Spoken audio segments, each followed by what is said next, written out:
Et nous nous retrouvons pour la suite de ce tutoriel avec cette fois-ci comme objectif de parler du processeur. Le processeur de l'ordinateur, c'est ce qui effectue la totalité des calculs, des travaux en fait. Tout ce que vous faites, le fait de bouger la souris, de faire des choses avec le clavier, de jouer à un jeu vidéo, tout passe par le processeur. Et il est important de pouvoir identifier ce processeur. On va l'identifier avec plusieurs éléments. Le premier élément qu'on va prendre en compte, c'est sa fréquence. Le second, ça va être le nombre de cœurs. Et enfin, le dernier point qu'on va prendre en compte, c'est sa génération.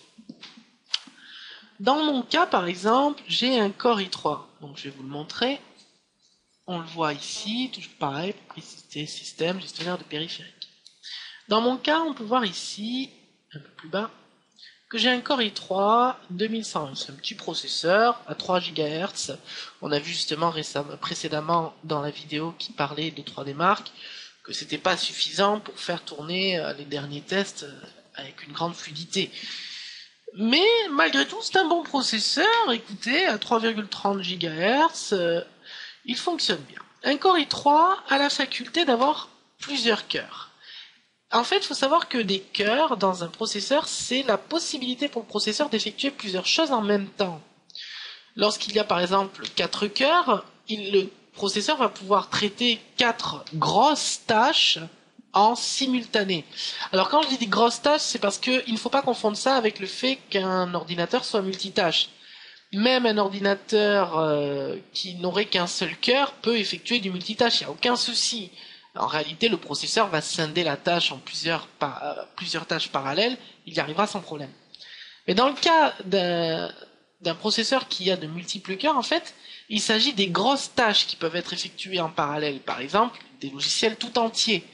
Un logiciel qui est prévu pour plusieurs cœurs, tel qu'un logiciel de graphisme, comme Photoshop ou CorelDRAW.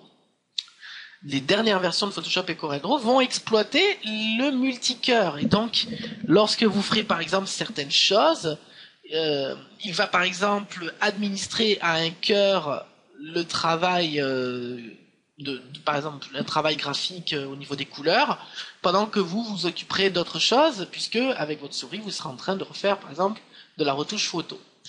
Pour identifier rapidement le nombre de cœurs que vous avez effectivement le gestionnaire de périphériques sur lequel on est, mais vous avez également un autre moyen qui est assez simple. C'est clic droit, gestionnaire des tâches, donc clic droit dans la barre des tâches, gestionnaire des tâches, et là vous allez dans performance, votre processeur. Alors bon, je suis sur Windows 8, donc ça ne va pas être dessiné comme vous si vous êtes sur Windows 7. C'est plus clair dans Windows 7 parce que vous avez directement les petits carrés, vous en avez plusieurs.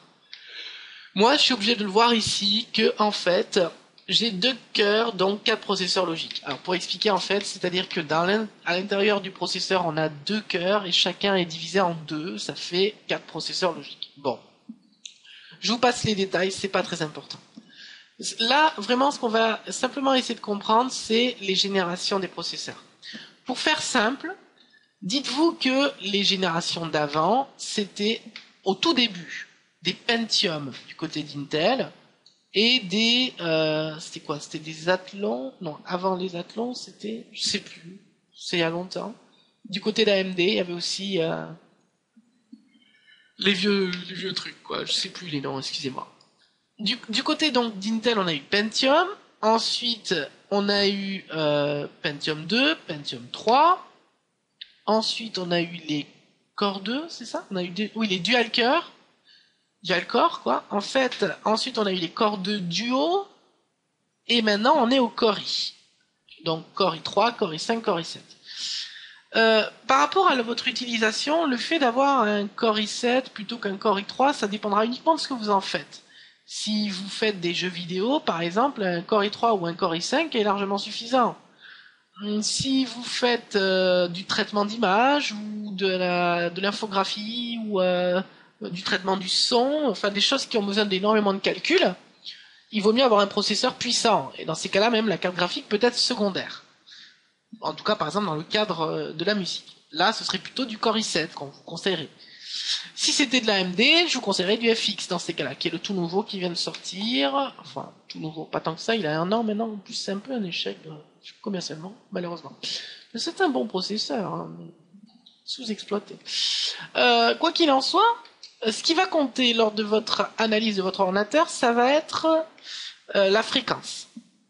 En gros, pour résumer, si vous avez une fréquence de 3,3 GHz et que vous avez 4 cœurs, alors vous êtes parfait pour aujourd'hui. Il n'y a pas de problème, vous avez de l'avance. Maintenant, si vous avez que 2 cœurs et que votre fréquence est un peu plus basse, genre 2,6, 2,5, vous allez commencer à être un peu limite. Et plus vous descendrez, plus vous allez être limite. Donc, dans le cas, par exemple, des ordinateurs portables, c'est là qu'on est rapidement pris à la gorge. Voilà. Maintenant, dernière petite chose, on va parler de l'indice Windows, parce que lui, il est important. Alors, pour y accéder, comme vous pouvez le voir, je vais dans Propriétés système.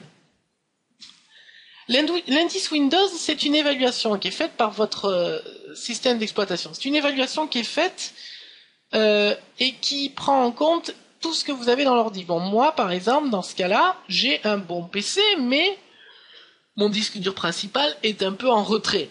Il est trop lent.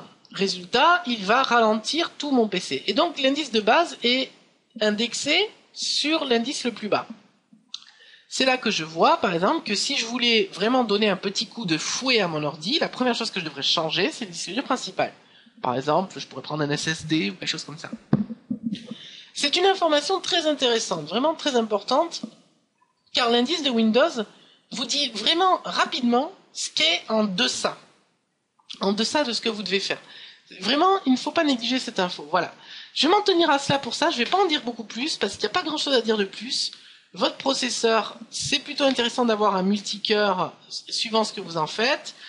Et de nos jours, prenez plutôt tout ce qui est Core i3, Core i5. Inutile Core i7 si vous ne faites pas de traitement. Et Core i7, je voulais dire, si vous ne faites pas de traitement.